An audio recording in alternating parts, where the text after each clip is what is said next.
Insert the 4 ignition coils.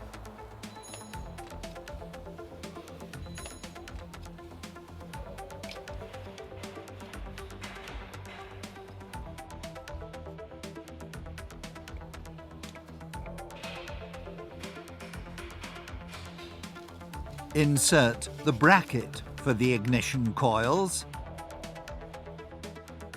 and insert the fastening bolts for the ignition coils.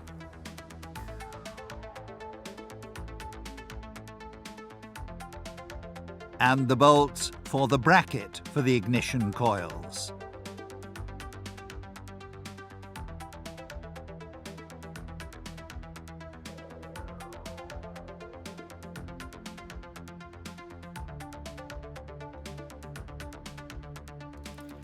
Tighten the bolts to the torque specified in the service literature.